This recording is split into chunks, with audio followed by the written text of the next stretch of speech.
Se complica la aspiración ecuatoriana de eliminar la visa para ingresar a Europa. La comisaria europea, Ylva Johansson, asegura que el Ecuador aún no está listo. China se consolida como el principal socio comercial de Ecuador. Este año el país ha exportado casi $5.000 millones al gigante asiático. La Asamblea se disculpó con los consejeros de participación a los que destituyó porque se vulneraron sus derechos. Un hombre fue asesinado con 2 impactos de bala por resistirse al robo dentro de un bus en Daule, en la provincia de Guayas. Fiscalía de Perú pide 18 meses de prisión preventiva para el expresidente Pedro Castillo, investigado por el presunto delito de rebelión al intentar cerrar el Congreso. Mientras tanto, las protestas no cesan en varias ciudades. Amigos, muy buenas tardes y bienvenidos a una nueva emisión junto a ustedes aquí en Televistazo con las noticias destacadas. La extensión de la visa Schengen para el ingreso de ecuatorianos a los países de la Unión Europea se diluye. Gaby, ¿qué tal? ¿Cómo estás? Hola, Steffi. Amigos, gracias por estar con nosotros esta tarde. La comisaria europea del Interior, Ylva Johansson, indicó que Ecuador no está listo para recibir este beneficio por la alta tasa de rechazo de visados. Paul Romero con el tema. Los ecuatorianos seguiremos en la lista de espera para la exoneración de la visa Schengen. Una información que no se esperaba la dio a conocer la comisaria europea del Interior, Ylva Johansson. Claro que estamos evaluando a Ecuador y Omán. Para la Comisión, estos 2 países no están listos para la visa de libre circulación en la Unión Europea. Por eso no hemos propuesto a estos 2 países todavía en el acuerdo. Expuso las razones por las que no existe todavía un informe favorable para el Ecuador. En Ecuador, por ejemplo, tenemos una tasa alta de visas declinadas y justamente es uno de los requisitos que se toman en cuenta para evaluar a un país. El canciller Juan Carlos Holguín dijo que las conversaciones se retomarán en enero de 2023. El analista en temas internacionales Andrés González señaló que se debe esperar el pronunciamiento definitivo de la Comisión, el Parlamento y el Consejo de la Unión Europea. Entonces, lo primero que hay que entender es que son varias instancias de decisión. Bajo ningún concepto, algo que se apruebe en el Parlamento es igual a algo que se aprueba en la Comisión, igual que algo que se aprueba en el Consejo de Ministros o en el Consejo de los Jefes de Estado. Un texto de consenso para una eventual exoneración de la visa Schengen para viajes de corta estancia estaba previsto que se someta a votación durante este mes, pero se suspendió por la investigación abierta por presuntos actos de corrupción de la vicepresidenta de la Unión Europea. Y el presidente de la República, Guillermo Lasso, participó de la inauguración de la 15ª Cumbre Empresarial China-LAC que se desarrolla en Guayaquil. Y en este evento se reconoció que China es el principal hoy por hoy socio comercial del Ecuador y que el Tratado de Libre Comercio con el gigante asiático estaría próximo a cerrarse. En el marco de la inauguración de la 15ª Cumbre Empresarial China-LAC 2022, el ministro de Comercio Exterior, Julio José Prado, hablaba de la importancia del gigante asiático para la oferta exportable nacional. Este año China se ha convertido en nuestro principal socio comercial y además el principal consumidor de nuestras exportaciones no petroleras. Y que las cifras así lo confirman. Los flujos comerciales entre Ecuador y China crecen de forma sostenida. Las exportaciones totales a China durante el periodo enero-septiembre de este año 2022 alcanzaron los $4.900 millones, con un incremento del 78% respecto al mismo periodo del año 2021. El camarón continúa siendo nuestro producto estrella en China. Sus exportaciones enero-septiembre de este año alcanzaron más de $3.000 millones.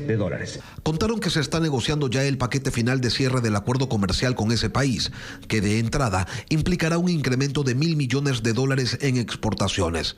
El presidente de la República, Guillermo Lasso, ponía las manos al fuego. Se ha realizado una negociación altamente eficiente en menos de 10 meses.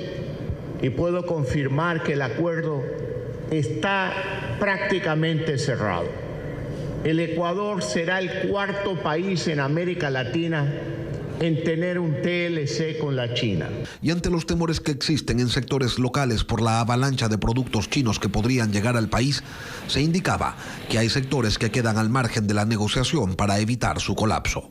Los intereses de nuestros sectores industriales han sido tomados en cuenta, con lo cual garantizamos la protección de las fuentes de empleo en la manufactura. Al cierre de su intervención, el jefe de Estado señaló que durante su gestión se firmaron contratos de inversión por 6.000 millones de dólares y que la inversión extranjera creció en un 212%. El ministro de Relaciones Exteriores, Juan Carlos Holguín, se refirió a la posibilidad de una reunión bilateral entre los presidentes de Estados Unidos, Joe Biden, y de Ecuador, Guillermo Lasso. Pese a que trascendió que la fecha para este encuentro era el próximo lunes 19 de diciembre, el canciller indicó que eso no está confirmado. No puedo confirmarlo hasta que Estados Unidos se manifieste de manera oficial, pero estamos trabajando para una visita oficial en los próximos días. Y la Asamblea emitió disculpas públicas a los 4 consejeros de Participación Ciudadana ante la sentencia del juez de la Concordia que anuló su destitución. Los asambleístas consideran que esto se constituye en una vergüenza para el legislativo. Patricio Díaz nos trae ahora ese informe.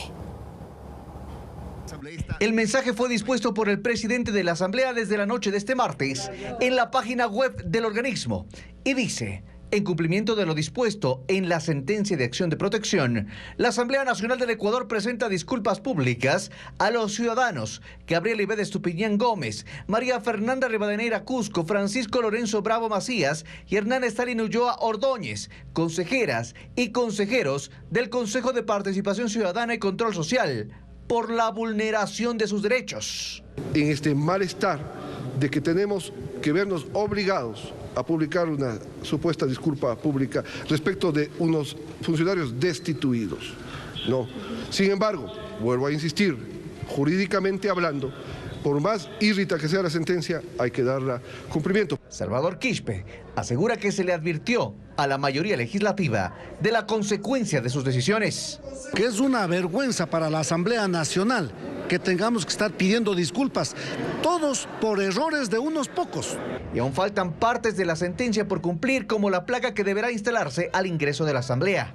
El día de mañana se colocará la placa y ahí podrán saber cuál es el desenlace de esa sentencia irrita respecto de esas disposiciones. Deberá además posesionar al superintendente de bancos designado por los consejeros que había destituido. Habrá que revisar el marco legal, el marco jurídico, si corresponde o no corresponde. Hay un superintendente que está posesionado en la Asamblea Nacional, me parece que es el señor González.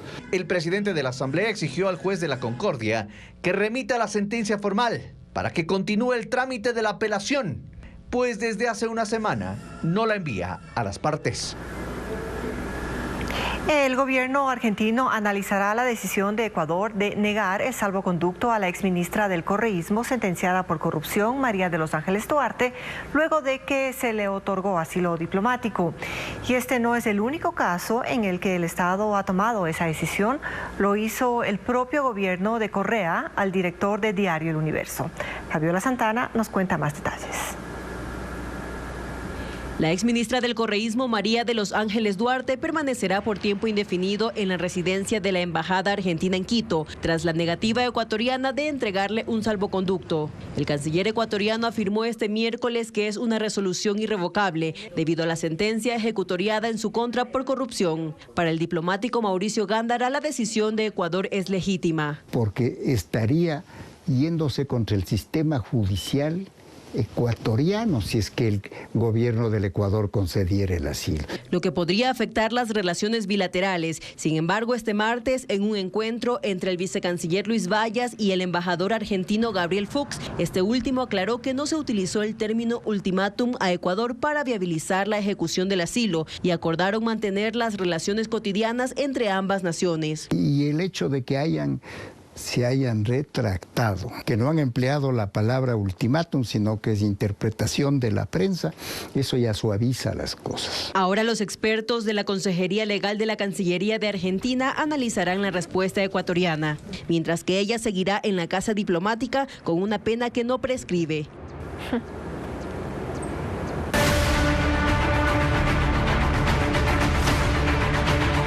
Perú, crisis política.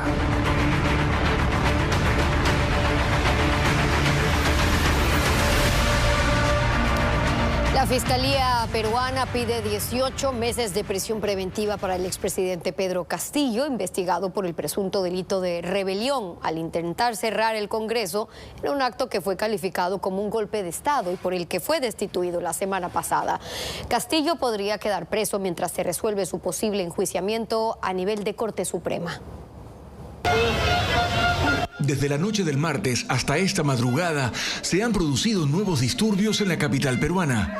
Protestas que han sido constantes desde la semana pasada, cuando el entonces presidente Pedro Castillo fue destituido por el Congreso.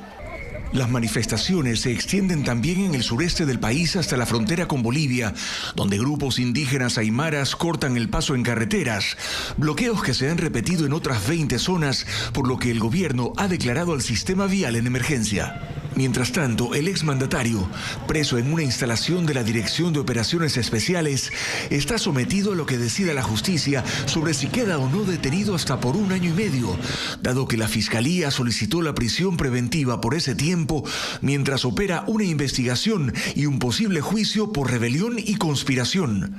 La Fiscalía ha vinculado además a su ex primer ministro y asesor Aníbal Torres. Las protestas en Perú dejan un saldo fatal de 7 muertos y 100 heridos, muchos de ellos son policías. La presidenta Dina Boluarte hizo un llamado a la calma en estos momentos de tensión social y política. ¿A quién beneficia esta situación de crisis? No beneficia al pueblo peruano, pero sí nos perjudica a todos. Ahora la expectativa por el futuro del expresidente se extiende hasta mañana, día en el que el juez a cargo del requerimiento fiscal decidirá sobre la prisión preventiva contra Castillo.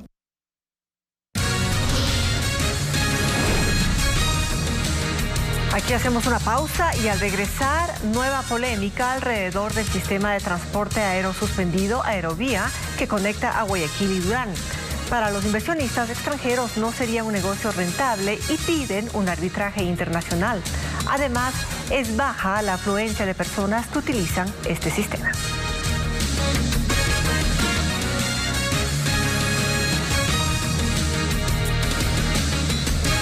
En Guayaquil hay controversia por la baja rentabilidad del sistema de transporte aéreo suspendido Aerovía, que estaría generando pérdidas económicas a 2 empresas extranjeras inversionistas del proyecto. Por eso las compañías, a través de un arbitraje internacional, buscan que el municipio les devuelva más de $20 millones. La razón es porque se habría incumplido el contrato del sistema de transporte al no alcanzar el objetivo de ser masivo. Diego Cuenca nos describe la poca afluencia de pasajeros y sus cabinas vacías. La Aerovía tiene casi 2 años funcionando en Guayaquil. Sus operaciones están a cargo del consorcio aerosuspendido, conformado por las empresas extranjeras, Poma y Sofratesa. Buscamos entrevistar a los representantes de las compañías, pero no hubo respuesta. Ambas acusan al municipio y a la Agencia de Tránsito y Movilidad ATM de incumplir el contrato del proyecto de transporte masivo. Lo hicieron a través de una solicitud de arbitraje internacional que lo publicó Diario Expreso. Ahí reclaman que las entidades municipales no cumplieron con promover el uso del sistema de Aerovía y tampoco lo protegieron de la competencia con otros medios de transporte terrestre. Y eso ha generado y sigue generando grandes pérdidas económicas al consorcio. Era la crónica de una muerte anunciada. Los ciudadanos aún se resisten a usarla porque tienen que pagar 70 centavos para cruzar desde Guayaquil hasta el Cantón Durán. Para el tema del nivel económico acá en el país es un poquito complicado. ¿Usted diría que no entonces? Diría que no, a diario no. ¿Utilizaría otro tipo de transporte? Correcto. Pero por transporte público, ¿usted lo utilizaría? De verdad que no. ¿Por qué? Porque me parece, o sea, está bien que sea más rápido y todo, pero es muy caro igualmente para el bolsillo de... Entonces se convirtió en una temporal atracción turística. Por eso, de los 134 millones que costó la Aerovía, el consorcio quiere que le devuelvan el 15%, que son 20 millones de dólares que invirtieron, mientras el municipio puso 114 millones. Pero ¿cuánto es la rentabilidad económica si cada día observamos que las cabinas se pasan completamente vacías? Y eso evidencia que tampoco han podido lograr obtener rentabilidad social, porque las personas prefieren utilizar otro tipo de transporte público como los buses urbanos e incluso se transportan en taxis informales. Visitamos las estaciones. No hay afluencia de personas y casi todas las 154 cabinas circulan sin pasajeros. El administrador de la aerovía describió la disminución de usuarios. El año pasado se registraron un promedio de 10.000 personas por día. Eso estamos hablando que al año 2022 alrededor de 8.000 personas por día. El funcionario, que también pertenece a la ATM, antes de la entrevista dijo que no podía pronunciarse sobre la demanda contra ellos en la Cámara de Comercio Internacional. También vía correo electrónico solicitamos una entrevista a la alcaldesa de Guayaquil, pero no hubo respuesta. Carlos Estarellas, árbitro de La Haya e internacionalista, explica el proceso judicial. Los árbitros tienen función de juez y la decisión que tomen esos 3 árbitros es inapelable. En medio de la controversia, la aerovía está lejos de trasladar al menos a 40.000 personas por día y ser considerada como un transporte masivo para lo que fue creada. Y la edición impresa de Diario El Comercio de este miércoles no circuló. Los trabajadores del medio aclaran que esa decisión fue administrativa y de responsabilidad de los directivos, por lo que no corresponde a los colaboradores. Reiteran que siguen sin recibir los salarios de septiembre, octubre, noviembre, por lo que exhortan al gobierno a que se haga cumplir la ley y sus derechos no sean vulnerados. Los directivos de Diario El Comercio habían indicado que tratarían de conseguir un crédito para poder cancelar las deudas y entre ellas también las liquidaciones de ex trabajadores. Diario El Comercio tampoco circuló entre el 3 y el 5 de diciembre por esta situación.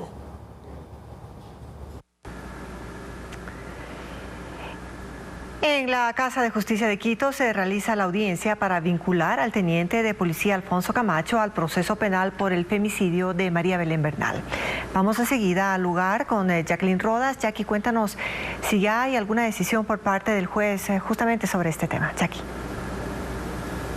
Gaby, amigos, buenas tardes. En este momento justamente el juez ya está deliberando respecto de la medida cautelar que va a dictar para el teniente Alfonso Camacho, quien desde hoy tiene ya la calidad de procesado en la causa penal por el femicidio de María Belén Bernal. En la audiencia no pudimos estar presentes porque fue reservada debido al tipo de delito y a que la causa tiene una condición de reserva. Sin embargo, conocemos que la fiscal pidió que se dicte prisión preventiva para el teniente y según la familia de María Belén Bernal aseguran que él no habría prestado ayuda a María Belén Bernal en la noche de los hechos, la madrugada de ese 11 de septiembre que fue domingo, pese a que estuvo ahí en el denominado Castillo de Grayskull. Pero del otro lado, la defensa del teniente asegura que él escuchó en efecto unos ruidos en la habitación de Germán Cáceres, pero que enseguida dio aviso a su superior. Escuchemos las opiniones diferentes.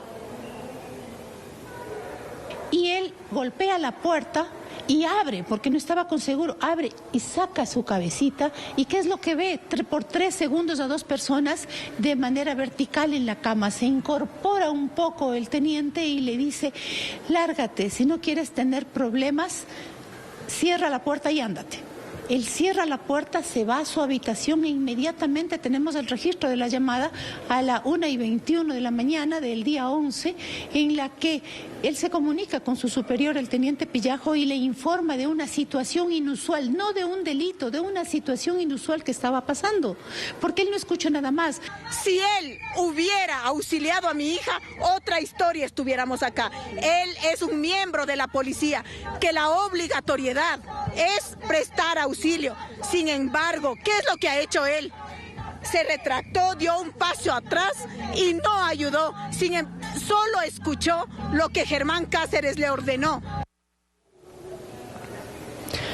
Mientras tanto, ya han pasado más de 3 meses del femicidio de María Belén Bernal y nada se sabe del paradero de Germán Cáceres. Nosotros esperamos aquí en la Casa de Justicia por la decisión del juez respecto de la prisión o no del teniente que ha sido vinculado el día de hoy. Siguen ustedes con más en estudio. Seguimos pendientes de eso, Jackie, gracias por la noticia. Son 14,000 maestros en otros temas que aún están a la espera del pago de los incentivos jubilares, mientras que desde el gobierno aseguran que en estos días van a desembolsar 80 millones de dólares más para intentar disminuir esa deuda.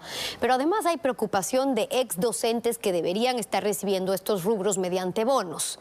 Carla Delgado nos cuenta qué es lo que pasa. Para los ex docentes, el cobro de los incentivos jubilares no ha sido una tarea fácil. De hecho, ahora mismo 14,000 aún esperan por este importante rubro. Incluso en octubre pasado, jubilados de diversas provincias salieron a las calles para exigir el pago de esta deuda, que se arrastra en algunos casos desde 2008. En lo que va del año, el gobierno ha destinado 230 millones para el pago de estas compensaciones, de los que se han beneficiado por ahora unos 3.700 ex servidores. Esto supone que se ha cumplido ya con cerca del 88% de lo que se planificó para este año 2022.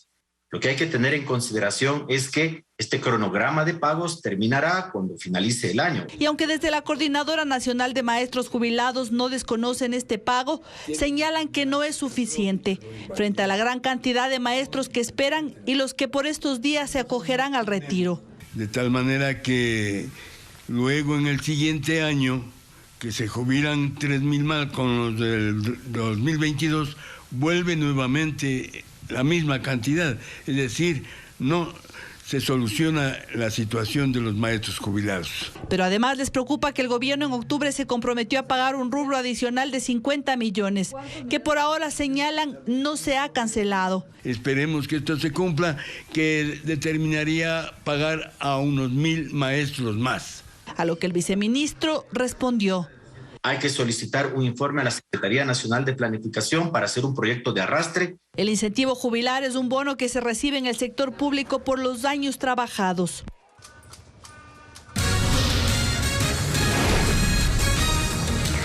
Más adelante, aquí en Televistazo. Continúan las muertes violentas en Guayas. 2 personas fueron asesinadas esta mañana en Guayaquil y Daule. En uno de los casos, los sicarios se vistieron como estudiantes para ejecutar el hecho.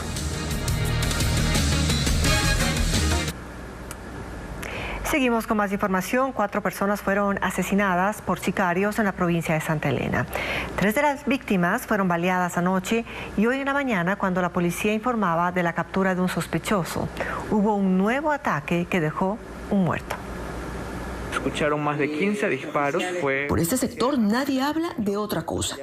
¿Y cómo podría haber espacio para un tema diferente si en menos de 24 horas 2 balaceras han dejado 4 personas muertas?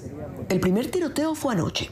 3 personas fueron baleadas aquí, en el mercado de mariscos del Cantón La Libertad, en la provincia de Santa Elena. Cuando la policía llegó, había 2 cuerpos tendidos en la calzada, el de un hombre y el de una mujer. La otra víctima ya había sido trasladada a un hospital, hasta donde llegó con vida, pero sus heridas eran graves y al final no sobrevivió. Estas imágenes, que fueron captadas por el medio digital Superpeninsular, muestran el trabajo de la policía en el instante del levantamiento de cuerpos. Sí, estamos totalmente activados, estamos mandando todas las motos y todos los vehículos que tenemos a disposición para poder dar con los responsables de este hecho. Y efectivamente, poco después, en horas de la madrugada, hicieron un arresto. El detenido, un hombre de 26 años, tenía en su poder evidencias como armas de fuego, cartuchos, cargadores y dinero en efectivo, $2.600 en total. El hombre fue mostrado a la prensa junto a las evidencias esta mañana, pero justamente cuando la rueda de prensa se llevaba a cabo, llegaba otra alerta desde el mercado de mariscos, una nueva balacera. Otra persona muerta. Hasta ahora solo se ha identificado a 2 de las 4 víctimas. La única mujer, Estela del Rocío Guerra, tenía 36 años y uno de los hombres, Carlos Gregorio Anastasio Vaca, tenía 39. La policía aún no confirma la causa de los asesinatos o si los fallecidos tenían o no antecedentes penales. Y desarticulan a una organización de narcotráfico presuntamente conformada por pescadores de Jaramijó en la provincia de Manabí, y hay 10 personas detenidas, quienes no solo transportaban la droga, también abastecían de combustibles a las lanchas ahí en alta mar. Maylin Ochoa nos informa que más de 2 toneladas de droga fueron incautadas solamente en este operativo. Es el decomiso de cocaína más grande que se ha realizado en la provincia de Manabí, 2.3 toneladas de droga. Los bloques con la sustancia ilegal estaban dentro de sacos de yute. Según las investigaciones, el pasado lunes, una lancha rápida salió desde Jaramijó con 3 pescadores. Ya en el mar fue abordada por 2 embarcaciones más pequeñas, desde las cuales embarcaron la droga. Luego la lancha siguió su recorrido y a 160 millas de la costa de Manabí, otros 2 botes la abastecieron con combustible, pues su finalidad era llegar a México. Ese fue el momento en el que personal de la Armada del Ecuador los interceptó. Con 3 motores de 75, una embarcación de estas puede alcanzar unos 25 o 30 nudos. 30 nudos son 30 millas náuticas por hora. La captura se dio luego de una persecución de 1 hora y media. Se trata de un operativo conjunto entre la policía y la Armada, que además permitió la detención de 10 pescadores. La mayoría vive en el cantón desde donde partió el cargamento ilícito. Se trataría de tráfico de combustible y tráfico de sustancias sujetas a fiscalización. Y si tomamos las agravantes, tendríamos una pena de 16 años, 3 meses. Aproximadamente con 112 millones, que es el valor en dólares que costaría una vez puesto en países del norte del continente americano. Según la policía, las mafias ofrecían a los pescadores hasta $40,000 por el traslado de narcóticos. En lo que va del año se han incautado 11.5 toneladas de cocaína en la provincia de Manabí.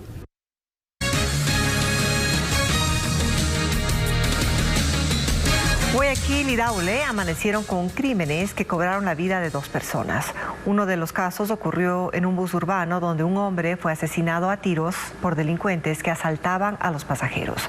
Diego Cuenca nos informa que en otro sitio, sicarios que vestían uniforme de un colegio fiscal mataron a un joven que hace pocos días salió de la cárcel.